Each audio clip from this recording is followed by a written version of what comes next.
ഭർത്താവിന്റെ അനിയനോടൊപ്പം വാകത്താനത്താ താമസിക്കുന്നത്. അപ്പൊ ഭർത്താവിന്റെ കൂടെ എനിക്ക് യോജിച്ചു പോകാൻ പറ്റില്ല.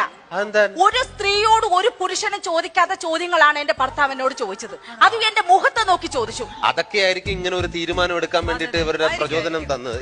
എന്താണ് അദ്ദേഹം മുഖത്ത് നോക്കി ചോദിക്കാൻ പറ്റാത്ത എന്താണ് ചോദിച്ചത്? മ്ലേച്ഛമായ ചോദ്യങ്ങളാണ്, മ്ലേച്ഛമായ ആവശ്യങ്ങളായിരുന്നു അദ്ദേഹത്തിനുള്ളത്. എന്തായിരുന്നു പറയും? അദ്ദേഹം എന്നോട് പറഞ്ഞു, എനിക്ക് ഈ ഒരു പൊതുവേദിയിൽ നിന്ന് പറയാൻ പാടില്ലാത്തതാണ്. അല്ല, എന്നാലും പിന്നെ അങ്ങനെ പുരുഷന്മാരെ അത്തരത്തിൽ എന്താണ് പറഞ്ഞത് നമുക്കൊന്ന് അറിഞ്ഞാൽ കൊള്ളാം. ഏതായാലും നിങ്ങൾ നിർബന്ധിച്ച സ്ഥിതിക്ക് ഞാൻ അങ്ങ് പറഞ്ഞേക്കാം.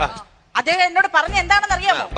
ഭർത്താവ് പറയാ, രാവിലെ 6 മണിക്ക് ഞാൻ എഴുന്നേക്കണമത്രേ, അങ്ങർക്ക് ചായ ഉണ്ടാക്കി കൊടുക്കണമത്രേ, അങ്ങനെ തുണികൾ കഴുകണമത്രേ. അതെല്ലാം ഞാൻ സഹിക്കാം. അവസാനം അയാൾ പറയുന്നു, അയാളുടെ കുഞ്ഞുങ്ങളെ ഞാൻ പ്രസവിക്കണമത്രേ, അതുങ്ങളെ ഞാൻ വളർത്തണമത്രേ. ഏതെങ്കിലും ഒരു ഭർത്താവ് ഒരു ഭാര്യയോട് ചോദിക്കാവുന്ന ചോദ്യങ്ങളാണോ ഇതൊക്കെ? അല്ല. സ്ത്രീകൾക്കെതിരെയുള്ള ഇത്തരം പരാമർശം